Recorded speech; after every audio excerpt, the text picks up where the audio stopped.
부활의 주님을 만난 사람은요, 그의 인생이 바뀌어 있습니다. 부활의 주님을 만나지 못했기 때문에 우리가 절망에 있고 낙심이 될 수밖에 없습니다. 여러분, 우리가 믿음의 은혜로 우리가 살아야 되는데요, 오직 주의 말씀과 능력으로 사셔야 됩니다.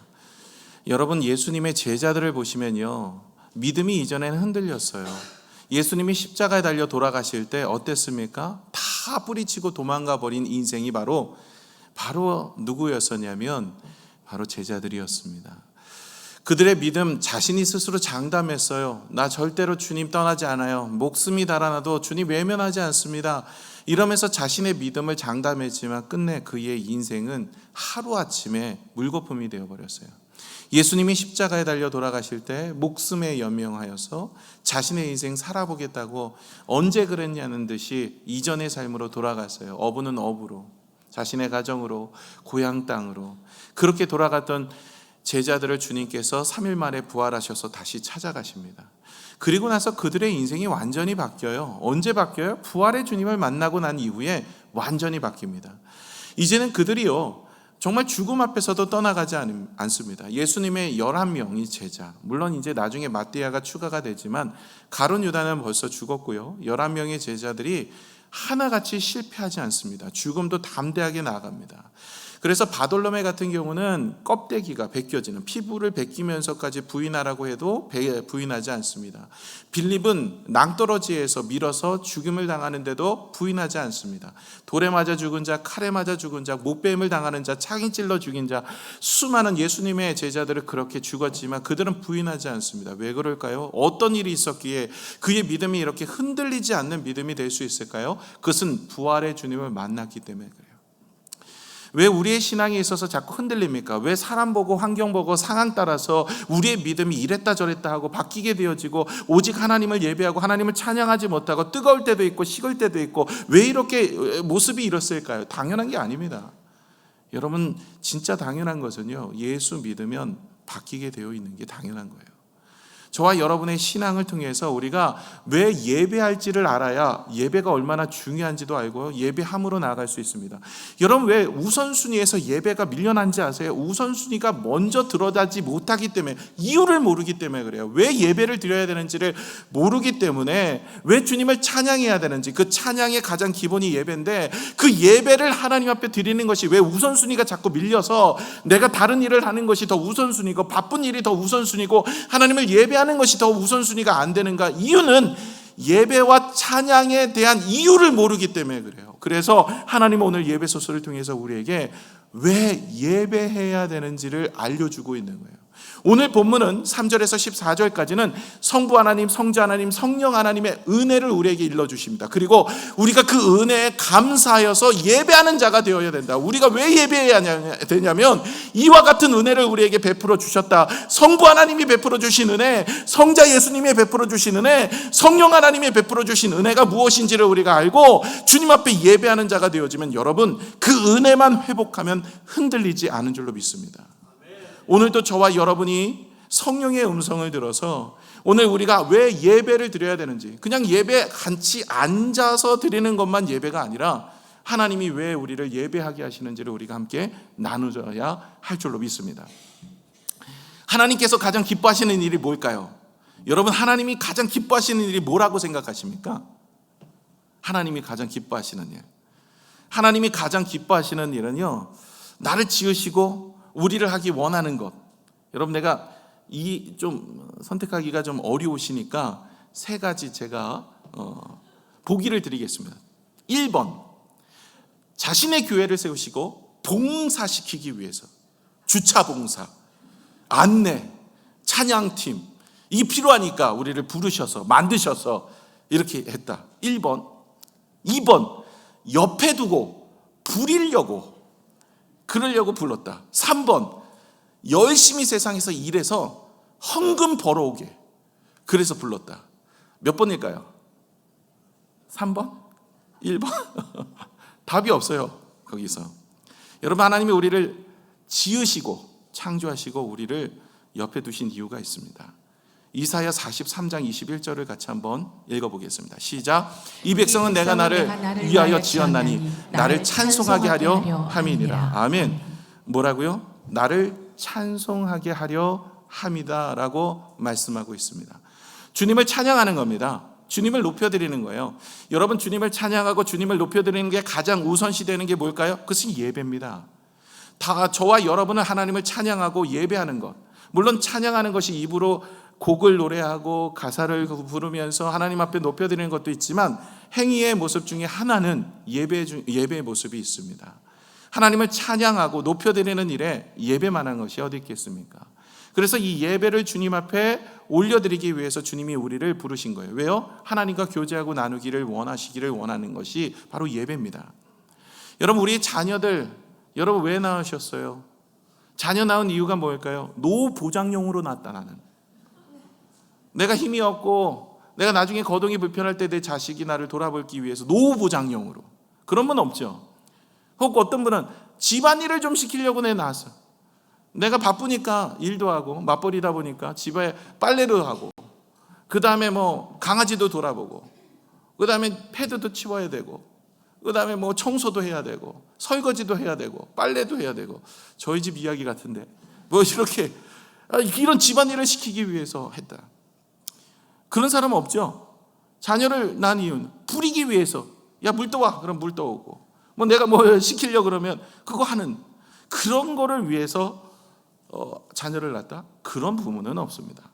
자녀를 낳는 것은 그 자녀를 기르면서 함께하면서 기쁨이고 은혜고 나눔이기 때문에 우리가 자녀를 낳는 것이죠. 하나님이 우리를 지으시고 만드신 이유가 뭘까요? 그것은요, 우리가 주님과 함께 동행하며 하나님이 주신 은혜를 누리기를 원하셔서 오늘 우리를 부르신 거예요. 그래서 주님을 찬양하며 주님을 예배하며 주님을 높여드리는 우리의 모습을 통해서 하나님이 기뻐하십니다. 오늘 3절에 보시면 이 얘기가 나옵니다. 우리 같이 3절 읽겠습니다. 시작. 찬송하리로다 하나님 곧 우리 주 예수 그리스도의 아버지께서 그리스도 안에서 하늘에 속한 모든 신령한 복을 우리에게 주시되. 아멘. 여러분, 하나님 앞에서 우리가 찬송하리로다 하면서 선포를 하면서 오늘 3절의 내용에 이 찬양에 대한 이야기가 이제 14절까지 쭉 이어지면서 무엇을 찬양할 것인가, 그것이 이제 1절에서 6절까지는 성부 하나님이 우리에게 베풀어 주신 은혜에 대해서 찬양하고 7절에서부터 그리고 10절까지는 성자 예수님이 우리에게 베풀어 주신 은혜를 찬양하고 11절에서 14절까지는 성령 하나님께서 우리에게 베풀어 주신 그 은혜를 찬양하는 것으로 오늘의 본문은 구성이 되어 있습니다. 하나님께서 찬양을 받으셔야 된다. 거기에 있어서 가장 아름다운 모습은 예배라고 말씀을 드렸어요. 그런데 하나님께서는 그 예배를 어떤 모습으로 드리기를 원하시냐면 요한복음 4장 23절의 모습으로 드리기를 원하십니다. 요한복음 4장 23절을 같이 한번 읽겠습니다. 시작.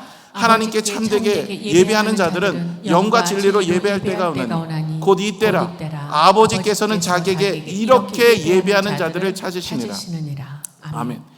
우리가 개역판 성경을 많이 읽고 개역 개정으로 바뀐 지가 얼마 안 됐기 때문에 이 본문의 내용의 단어가 좀 다르다는 것을 아실 겁니다. 아버지께 참되게 예배하는 자들은 원래는 개역판에서는 신령과 진정으로 예배하는 때가 오나니 라고 되어 있어요. 단어가 좀 다르죠. 신령과 진정으로. 그런데 개역 개정으로 바뀌면서 영과 진리로라고 바뀌었어요. 이것이 원어에 더 가깝기 때문에 단어를 좀 바꿨습니다. 사실 이전의 성경도 오류는 없지만 우리가 익히 알고 지내는 단어가 아니기 때문에 좀 그 내용의 전달함이 좀 약하여서 영과 진리로 바꿨어요. 그런데 영과 진리로 하면 두 가지가 나눠져 있는 것처럼 보이잖아요. 그런데 원어 성경을 보시면 영과 진리를 카이라는 단어로 연결되어 있어요. 이 카이라는 단어는요, 앞에 있는 것, 이게 설명되어지는 단어예요. 그러니까 앞뒤가 한 단어라는 거예요. 그러면 진리의 영이라는 것이 답이 나옵니다. 그래서 영과 진리, 영은 푸뉴마라는 단어로 이 성령을 의미하고요. 그리고 알레데이아라는 단어로 진리는 말씀을 의미합니다. 이 진리에 대한 부분, 진리의 영은 누구실까요? 그러면 성령이 되는 거예요.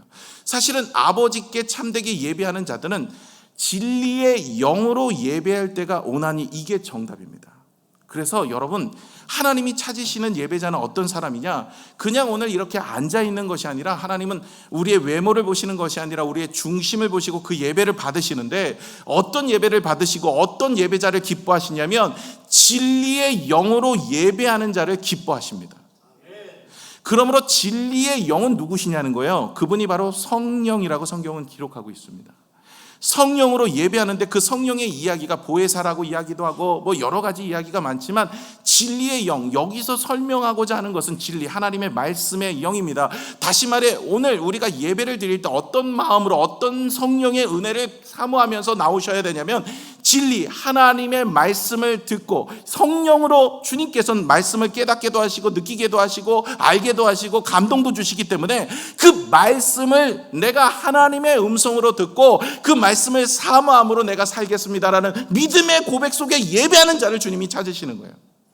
오늘도 그냥 나오셔서 내가 뭔가를 얻어야지, 뭔가를 이루어야지, 뭔가를 갖아야지, 내 마음의 평안을 누려야지, 뭐 이것도 좋습니다. 이것도 하나님 앞에 나와서 받아 누려야 될 모습 중에 하나입니다. 물질도, 건강도, 삶의 축복도. 그러나 그것이 하나님 앞에서는 더 중요하게 보시는 것이 있는데 무엇입니까? 진리의 영, 성령으로 인하여서 하나님, 내가 하나님의 말씀을 듣고 주님의 음성으로 듣기를 원합니다. 내가 주님의 음성을 받기를 원하고 주의 음성을 따라 살아가기를 원합니다 라는 믿음의 고백 속에 나오시고 성령의 음성을 따라서 오늘도 은혜를 입고 돌아가시는 그것이 바로 예배인 줄로 믿습니다. 여러분, 성경에 보시면 주님이 약속하셨습니다. 두세 사람이 내 이름으로 모인 곳에 내가 너희와 함께 할 것이다. 오늘 이렇게 함께 모이셔서 예배하는 이곳이 주님이 함께 하실까요? 안 함께 하실까요? 함께 하십니다. 그런데 어떤 분은 왜 은혜를 받지 못하고 돌아가고 어떤 분은 은혜를 받을까요? 이건요, 다른 것의 원인을 찾아서는 안 됩니다. 여러분, 주님이 지금도 두세 사람이 모인 곳에 내가 너희와 함께 하십니다, 함께 할 것이다 라고 주님이 말씀하셨다면 오늘 이 자리에 주님이 함께 하셔서 오늘 성령께서 내 마음과 생각을 지키시고 그리고 말씀하셔서 오늘 말씀을 통하여서 우리에게 풀어주시고 우리가 감동을 받고 그것을 믿음으로 나가서 순종하게 하기 위해서 주님께서 일하고 계시더라는 거예요. 오늘 그 마음의 사모함으로 이 자리에 오셔서 또 오늘 예배함으로 하나님의 음성이라, 하나님의 말씀이라, 나에게 주신 음성이라고 듣고 그 말씀을 따라 순종하는 여러분 되시기를 부탁을 드립니다.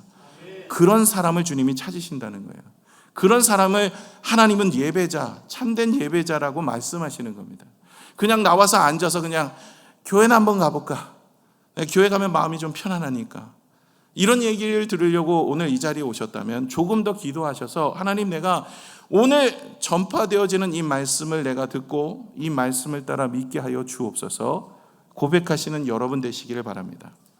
먼저 우리가 왜 예배해야 되는가? 예배의 우선순위가 정해져야 되는데 왜 먼저 예배를 내 인생에 제일 처음에 두어야 되는 게 예배인데 자꾸 후순위로 물린다는 얘기는 중요를 모르는 거야. 중요성을 모르는 거야. 왜 예배해야 되는지를 모르고 무엇을 예배해야 되는지를 모르고 무엇 때문에 예배해야 되는지를 모르기 때문에 우리가 자꾸 예배가 뒤로 밀려가는 거예요. 그래서 오늘 성경은 우리에게 왜 너희가 예배해야 되는지를 내가 알려줄게 하면서 우리에게 말씀해 주시는 거예요. 삼위의 하나님에 대한 은혜를 이야기하는 거예요. 첫 번째가 성부 하나님의 은혜입니다.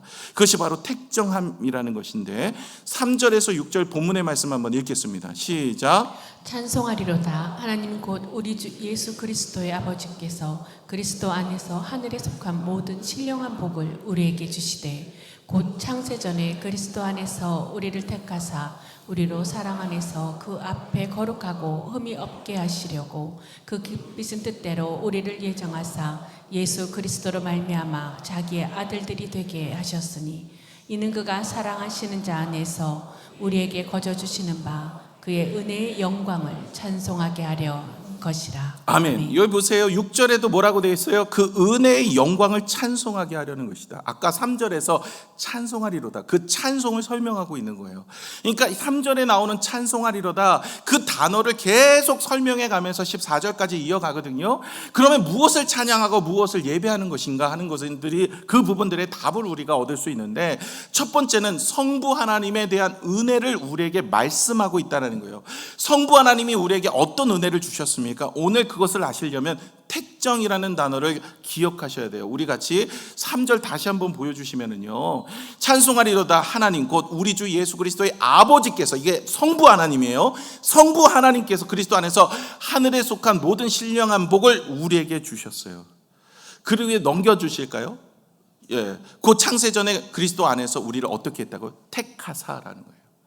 창세 전부터 우리를 택정하셔서 하나님의 신령한 복을 우리에게 주셨다라는 거예요. 그 복을 주셨기 때문에 오늘도 우리는 하나님의 사람으로 서 있을 수가 있는 것입니다. 여러분, 신령한 복이 뭘까요? 신령한 복. 신령한 복은요, 여러분이 우리가 세상을 살면서 복을 받았다라는 뭐 건강의 복, 물질의 복, 장수의 복, 명예의 복, 뭐 이런 복들이 있잖아요. 그런 복이 아니에요. 여기서 말하는 신령한 복은요, 바로 영생입니다. 저와 여러분에게 영생을 주신 거예요. 영원한 생명을 주신 겁니다. 모든 인생 다 죽지만 죽고 나면 다 지옥으로 갑니다. 그러나 주님께서 우리의 모든 죄를 대속하여 주셔서 구원해 주시고 영원한 생명으로 우리를 인쳐 주셨는데, 이것은 내 행위가 아니라는 거예요.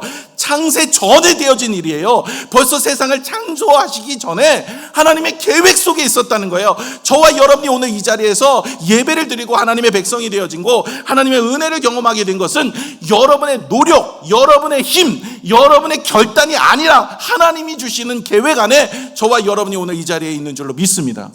이것이 예정설이에요. 예정하셨다. 그리고 우리를 택하셔서 우리를 구원하셨다라는 거예요. 여러분, 많은 분들이 믿음에 대해서, 구원에 대해서 자유의지를 이야기합니다. 여러분, 자유의지가 뭐예요? 하나님은 우리에게 자유의지를 주셔서 하나님을 믿게도 하시고 하나님을 믿지 않도록 만들기도, 그 자유의지를 우리에게 주셨기 때문에 오늘도 구원은 내가 믿어서, 내가 의롭게 살아서, 내가 힘써서, 내가 말씀에 순종하여서 오늘 이 자리에 있는 거 아니냐라고 얘기합니다. 아닙니다. 그 자유의지도 누가 주셨습니까? 그리고 세상에 구원의 길을 여신 것도 누구십니까? 예수 그리스도가 십자가에 달려 돌아가시지 않았다면 오늘 아무리 예배를 드려도, 아무리 기도를 해도 우리가 구원받을 자가 누가 있겠습니까? 자유의지를 주셔도 우리가 하나님께서 우리의 인생의 구원의 길을 열어주시지 않고 우리를 만들어주시지 않았다면 오늘 그 일이 어떻게 일어날 수 있겠습니까? 그렇기 때문에 우리가 하나님께서 우리를 지으셨고, 우리가 예수 그리스도를 믿고 구원의 자리로 나아갈 수 있는 모든 것을 예정하셔서 하나님의 은혜 가운데 우리를 세워주셨다라는 것은 바로 하나님께서 우리에게 주신 은혜 중에 은혜입니다. 은혜라는 말은 받을 수 없는 자가 받아 누리는 축복이라고 말씀을 드렸습니다. 내 행위가 아닙니다. 구원은 하나님께서 나에게 그 길을 열어주셨고, 그리고 그 열어주신 은혜의 말씀을 내가 들었고, 듣게 하셨고, 그리고 그 들은 말씀을 내가 믿을 수 있도록 성령께서 도와주셨고 감동 주셔서 오늘도 은혜 자리로 나아갈 수 있더라는 것입니다. 여러분, 이 모든 것은 하나님의 예정 안에 있는 거예요.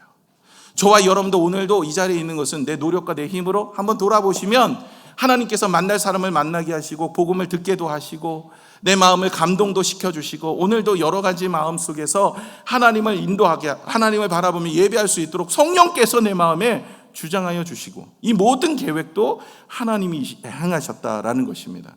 그래서 여러분, 4절에 창세전에 우리를 택하셨어요. 5절에 예정하신 뜻으로 자녀를 삼으셨어요.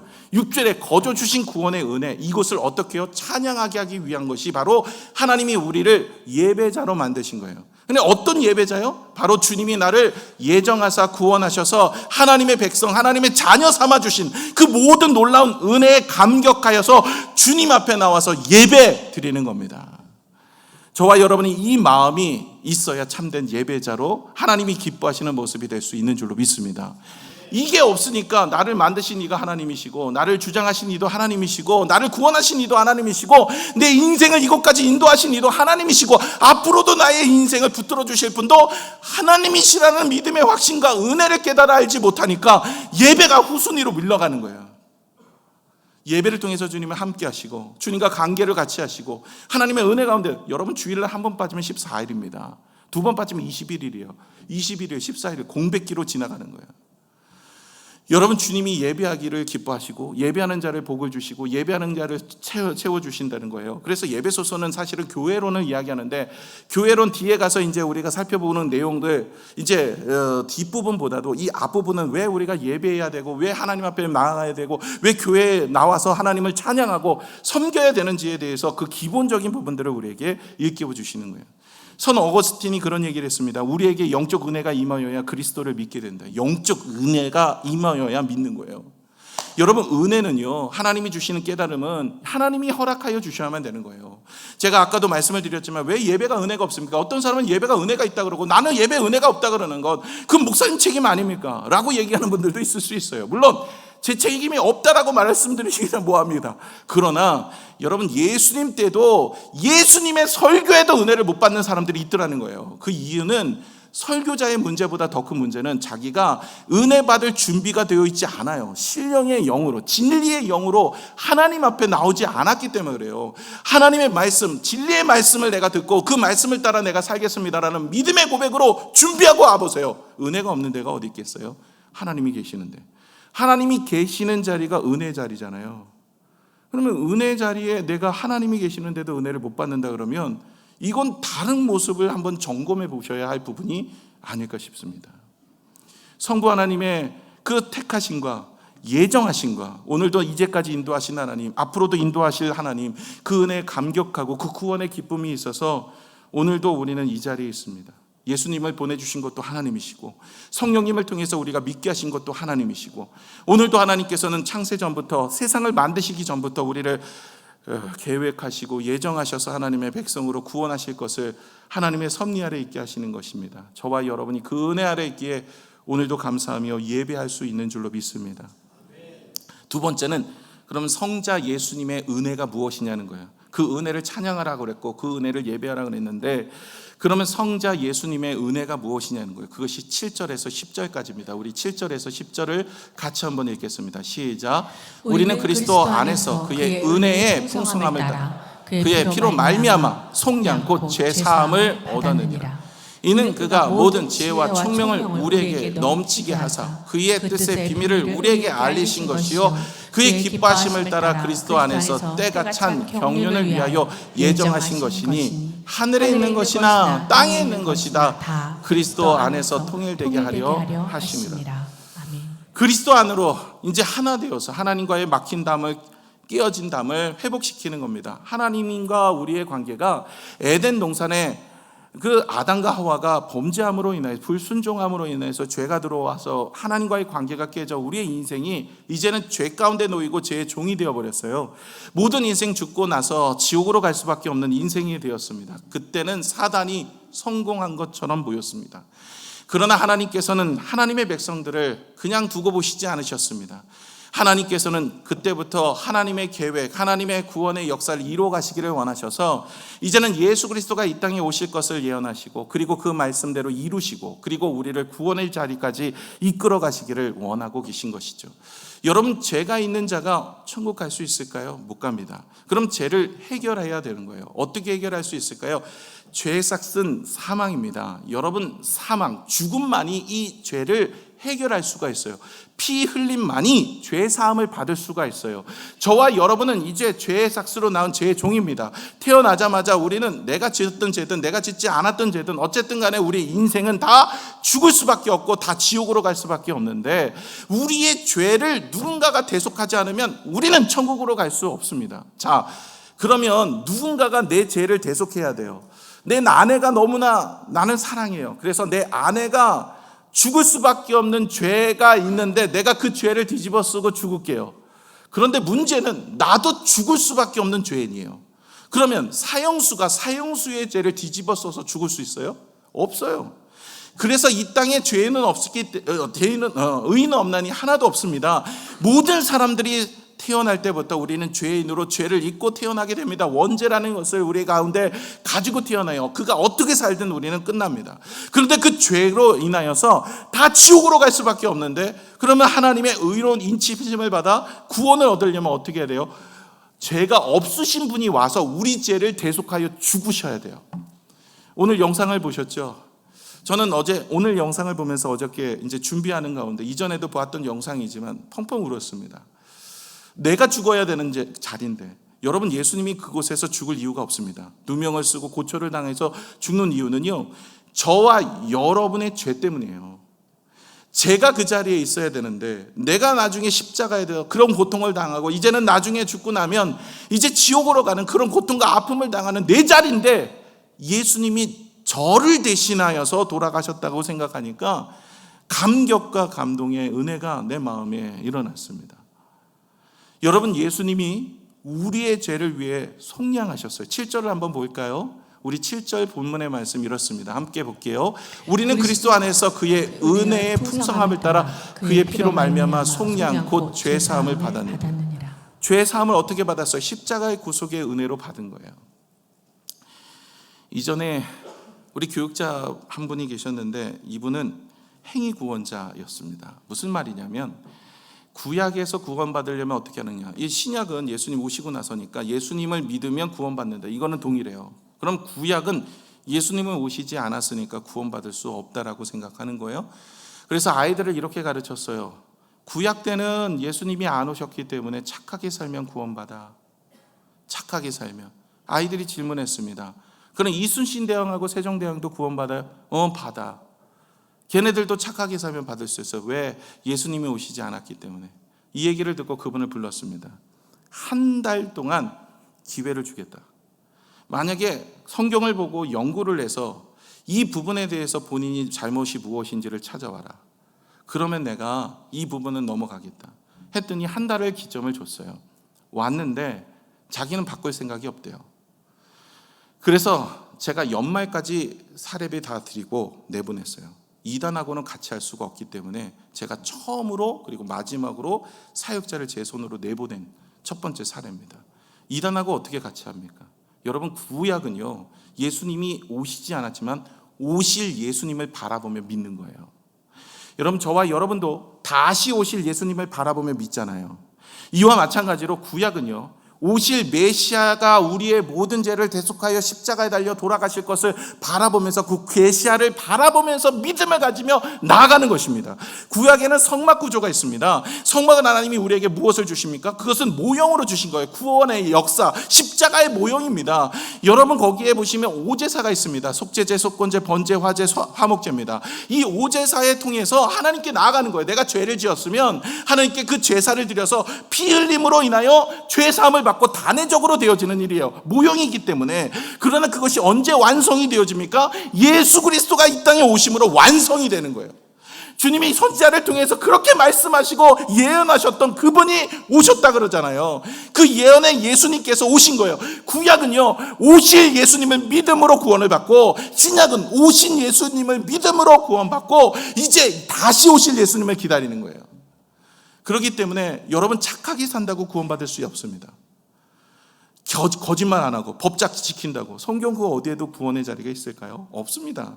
오직 예수 그리스도를 믿음으로만 구원에 이를 수 있습니다. 죄 사함은 피 흘림이 없으면 안 됩니다. 우리가 착하게 산다고 죄가 없어지지 않아요. 저와 여러분이 이 죄 사함을 누가 해결해 주셨습니까? 예수 그리스도가 해결해 주셨어요. 그 은혜를 아는 자가 나와서 예배하는 것을 하나님이 기뻐하신다고요. 오늘도 그냥 앉아서 사업이 잘 되고 가정의 평안을 누리고 우리의 건강을 위해서, 물론 이것도 하나님께서 내려주시는 복이지만 신령한 복은 그런 복이 아니라는 거예요. 그 신령한 복은 하나님께서 우리를 구원하시기 위해 죄 사함을 통해 영원한 생명 그리고 하나님의 자녀 삼아 주신 줄로 믿습니다. 그렇다면 이 사건을 믿게 하시는 분은 누구시냐는 거예요. 그게 성령님이라는 거예요. 그리고 그분이 우리를 보증하셨습니다. 그래서 그 은혜에 감격하여 우리는 예배하는 거예요. 그것이 바로 예배 우선순위가 앞에 놓여 있는 이유입니다. 로마서 8장 14절에서 17절까지 말씀을 우리 같이 한번 읽겠습니다. 시작. 무릇 하나님의 영으로 인도함을 받은 사람은 곧 하나님의 아들이라. 너희는 다시 무서워하는 종의 영을 받지 아니하고 양자의 영을 받았으므로 우리가 아빠 아버지라고 부르짖느니라. 성령이 친히 우리의 영과 더불어 우리가 하나님의 자녀인 것을 증언하였노라. 자녀이면 곧 상속자요, 하나님의 상속자요, 그리스도와 함께 한 상속자니 우리가 그와 함께 영광을 받기 위하여 고난도 함께 받아야 할 것이니라. 아멘. 자, 이제 여러분, 성령 하나님께서 계셔서 우리의 인생을 붙들어 주십니다. 여러분, 16절을 같이 한번 보여줄까요? 다시 로마서 8장 16절이요. 성령이 친히 우리의 영과 더불어 우리가 하나님의 자녀인 것을 증언하고 계십니다. 주님께서 오셔서 우리에게 마음을 열어주시고 생각을 열어주실 뿐만 아니라 우리가 하나님의 자녀인 것을 증언하시고 우리가 하나님 앞에 말씀의 길로 다른 길로 가지 않도록 우리를 이끌어 주시고 인도하여 주셔서 우리의 보증이 되어 주신다라고 말씀하십니다. 우리 본문의 말씀 11절에서 14절까지 한번 읽어볼까? 이제 성령 하나님에 대한 은혜가 무엇인지 같이 읽겠습니다. 시작. 모든 일을 그의 뜻의 결정대로 일하시는 이의 계획을 따라 우리가 예정을 입어 그 안에서 기업이 되었으니 이는 우리가 그리스도 안에서 전부터 바라던 그의 영광의 찬송이 되게 하려 하심이라. 그 안에서 너희도 진리의 말씀 곧 너희의 구원의 복음을 듣고 그 안에서 또한 믿어 약속의 성령으로 인치심을 받았으니 이는 우리 기업의 보증이 되사 그 얻으신 것을 속량하시고 그의 영광을 찬송하게 하려 하심이라. 아멘. 여기에 이제 성령에 대한 은혜를 경험하기 위해서는 한 가지 단어를 기억하셔야 돼요. 성부 하나님은 신령한 복, 그리고 이 두 번째 성자 예수님은 속량에 대한 것, 세 번째는 성령 하나님은 기업에 대한 부분입니다. 하나님에 대한 기업, 하나님의 기업이 무엇입니까? 그것은 창세기 12장에서 처음 이제 등장하게 되는데, 아브라함을 통해서 하나님은 너를 하나님의 기업으로 삼겠다라고 말씀하십니다. 하나님이 어떤 기업을 하세요? 세상에 삼성 이런 기업이 아니라 하나님은 그 기업이 구원의 역사를 이루시는 것을 하나님의 기업이라고 부르십니다. 그러니 예수 그리스도를 통해서 이 땅에 구원해 주실 것을 아브라함의 가문을 통해서 그 일을 이루어 가신다는 것이 바로 하나님의 기업인 거예요. 그리고 이스라엘은 하나님의 기업의 나라입니다. 그래서 하나님은 이스라엘 백성들을 하나님의 기업이라고 부르시는데, 그 기업이 무엇이냐면 하나님의 구원의 여정, 하나님의 구원의 일들을 이루어 가시는 모습이 바로 그것입니다. 그런데 이 일을 누가 이루시겠냐는 거예요. 사도행전 1장 8절에 뭐예요? 오직 성령이 너에게 임하시면 너희가 권능을 받고 예루살렘과 유대와 사마리아와 땅끝에 이르러 내 증인이 되리라. 증인이 되는 삶을 성령이 임할 때 얻어지는 삶이에요. 다시 말해, 우리가 하나님의 기업이 되는 인생은요, 성령을 통해서 내 안에 감동이 되어지고 감격이 되어지고 믿게 되어지고 은혜를 경험하며 하나님의 말씀을 듣고 그리고 하나님의 증인된 삶을 살아갈 수 있는 권능을 받을 수 있는 것이 성령이에요. 그러므로 성령 충만함이 일어날 때 우리의 인생은 바뀌게 되어 있어요. 하나님의 증인된 삶으로 살아낼 수 있는 줄로 믿습니다. 하나님의 기업은요, 이것은 아브라함의 자녀들만 해당되는 것이 아닙니다. 믿음의 모든 사람들이 바로 하나님의 기업이에요. 갈라디아서 3장 6, 7절을 한번 읽어볼까요? 한번 갈라디아서 3장 6절 7절입니다. 시작. 아브라함이 하나님을 믿음에 그것을 그에게 의로 정하셨다 함을 같으니라. 그런즉 믿음으로 말미암은 자들은 아브라함의 자손인 줄 알지어다. 여러분, 믿음으로 뭐예요? 아브라함의 자손이 된 거예요. 아브라함의 자손은 다시 말해 이 얘기를 하는 거예요. 하나님의 기업 물을 자가 된 거예요. 저와 여러분은 성령으로 인하여 하나님의 자녀됨을 하나님께서는 우리에게 일러주셨고, 오늘도 성령으로 인하여서 하나님의 말씀을 통해 우리가 믿음으로 나아가게 되어지고, 하나님의 말씀을 듣지만 세상 사람들처럼 믿음 없는 사람들처럼 되지 않도록 하나님께서는 우리의 생각과 마음을 열어주셔서 우리가 믿게 하시고 믿음으로 나아갈 수 있도록 인도하여 주신 거예요. 여러분, 오늘도 이 자리에서 하나님의 은혜를 경험하는 것은 여러분의 행위가 1도 들어가 있지 않습니다. 물론 내가 여기 결정하고 내가 선택해서 온 거 아닙니다. 아무리 결정하고 선택해 와도 여러분 마음에 믿음이 있고 은혜가 있고 하나님의 말씀을 듣고 그것의 은혜를 누리게 하는 것은 성령 하나님이에요. 그래서 성령 충만할 때는 모든 것, 숨 쉬는 것조차도 은혜예요. 근데 성령이 충만함이 떨어지면요, 모든 것이 짜증이 나는 겁니다. 저와 여러분의 은혜를 우리가 바라봐야 되죠. 한 기독교 단체에서 이걸 왜 했는지 모르겠는데, 그 예수님의 사람에 나오는 예화 아닙니까? 기독교 단체에서 은혜가 충만한 교회 10개를 뽑아놓고, 그리고 일반 대학생들에게 그 은혜가 충만한 교회 부흥이 있고 큰 교회, 대형 교회들을 가서 예배를 드리라 그랬어요. 예배를 드리고 나와갖고 거기 설문조사했어요. 여러분이 느낀 점을 쓰세요. 그런데 하나같이 제일 은혜가 있다라고 얘기하는 그 교회가 제일 졸리고 힘들고 어렵다. 뭐가 왜 예배드린지 몰랐다. 이게 1위가 나왔어요. 누구 문제예요? 이게 성령의 은혜를 경험하지 않으면요, 성령의 흐름에 올라탈 수가 없어요. 이게 여러분, 우리의 인생에 있어서 성령 충만을 구하셔야 되는 이유가 바로 이것입니다. 성령 충만하면요, 우리가 살아가는 모든 환경과 상황 속에서도 하나님의 음성이 들립니다.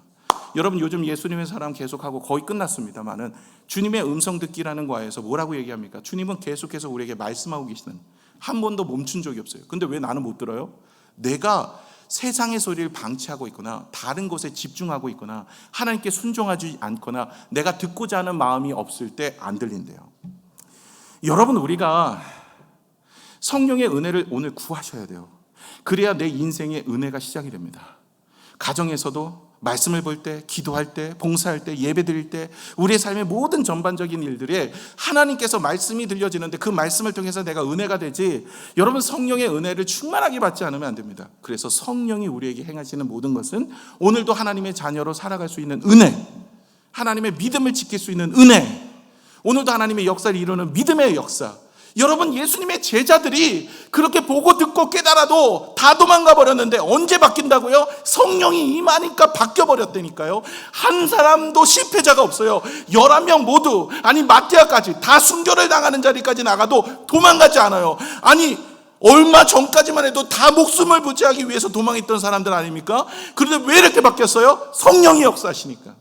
저와 여러분이 성령이 역사하면 오늘도 믿어지지 않은 성경이 믿어지고, 깨닫지 못하는 것들이 깨달아지고, 흐지부지했던 것들이 다시 회복되고, 다시 미지근한 신앙이 뜨거운 신앙이 되고, 첫사랑을 회복하는 은혜를 경험하며 하나님의 말씀 속에 주님을 만나며 인격적으로 주님 앞에 나아가는 믿음의 모습이 될 줄로 믿습니다.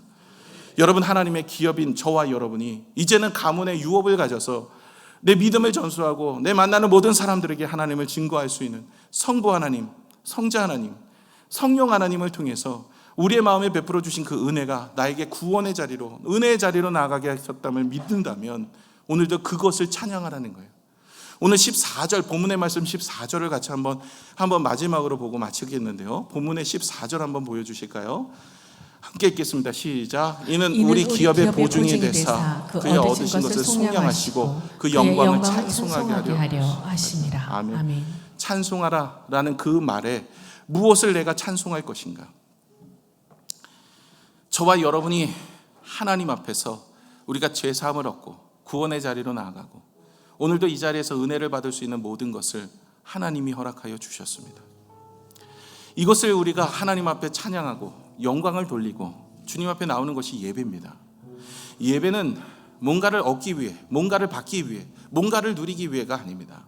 예배는 하나님을 높여드리는 일입니다. 이건 내 기분 따라, 내 환경 따라, 내 상황 따라 하는 게 아닙니다. 여러분, 우리를 구원하시는 것보다, 우리에게 영원한 생명보다 뭘 더 바꿀 게 있습니까? 우리의 모든 죄를 대속하여 천국으로 인도하시고 천국에서 하나님께서 아들의 자리를 우리에게 함께 누리는 영광을 주시겠다 하셨습니다. 저와 여러분이 그 은혜를 누리고 있는데, 그 은혜를 바라보고 있는데, 여러분, 우리가 무엇하고 이 예배 자리를 바꾸고 계십니까? 무엇하고 하나님을 찬양하는 것과 바꾸겠습니까?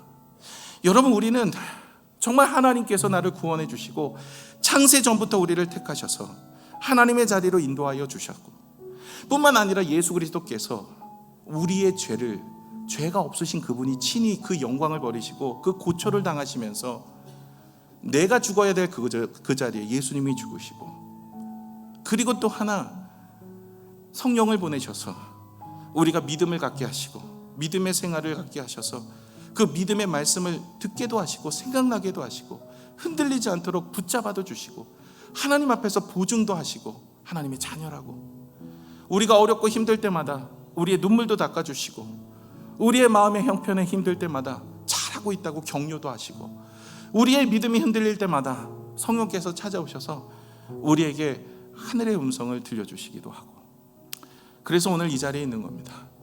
여러분이 힘써서 온 게 아니에요. 애써서 온 게 아닙니다. 그러기에 우리는 하나님을 예배할 수밖에 없는 거예요. 하나님을 찬양할 수밖에 없는 거예요. 내가 결단하고 내가 힘써서 내가 착하게 살아서 구원이요? 아니요. 아무리 착하게 살아도 구원의 길은 없습니다. 여러분, 주님께서 우리에게 은혜를 주셔서 감당 못할 은혜, 받을 수 없는 자격이 있는 나에게 하나님께서는 은혜 주셔서 오늘 이 자리에 있습니다. 그 은혜에 감격하여 여러분, 예배를 타협하지 마시고 우선순위에서 뒤로 밀려나지 마시고 제발 예배 중심의 사람이 되신다면 하나님께서 기뻐하십니다. 그런 사람을 하나님이 기뻐하십니다. 이제 우리는 예배 소설을 계속 이어가면서 어떻게 하나님의 교회, 하나님의 나라를 위해 섬겨갈 것인지를 우리가 계속 묵상할 것입니다. 여러분, 제발 우리는 성경대로 살아야 됩니다. 성경에 비추어서 우리 자신이 부족한 것이 있으면 내려놓고 잘하는 것이 있으면 세워가면서 하나님의 나라를 위해 힘써야 됩니다. 덮어놓고 믿으니까 자꾸만, 여러분, 제가 이전에 새끼라 우리 김인수 집사님하고 3년간 그 전도 방송했는데 너무 안타까워요. 전도 방송하면서 3년 동안 하는데 한 3-4명 정도를 늘 전화 연락을 합니다. 복음 제시하고 그들을 다시 교회로 인도합니다. 근데 그 중에는요, 교회를 안 다니는 사람은 거의 없어요. 거의 다 교회를 한 번씩은 다 다녀요. 아니, 권사님, 장로님까지 계세요. 교회를 오랫도록 싫었어요. 그랬던 분들이 눈물로 회개하고 돌아옵니다. 여러분, 왜 이렇게 흔들릴까요? 이 3가지의 은혜를 성부 하나님, 성자 예수님, 성령 하나님에 대한 은혜를 우리가 깨닫지 못하면 이렇게 돼버리는 거예요. 모태신앙이요? 아니요. 모태신앙 숱하게 만났습니다. 여러분, 아무리 모태신앙이고 교회 오래 다녔어도, 이전에 열심히 있어도 대마처럼 떠나가는 인생이 되는 거예요. 여러분, 이 은혜를 결코 잊지 마세요. 오늘도 이번 한 주간 여러분 기도하시면서 하나님의 은혜를 내가 기억하여 다시 첫사랑을 회복하게 하여 주옵소서. 이 믿음이 여러분 안에 있어지기를 축원합니다. 기도하겠습니다.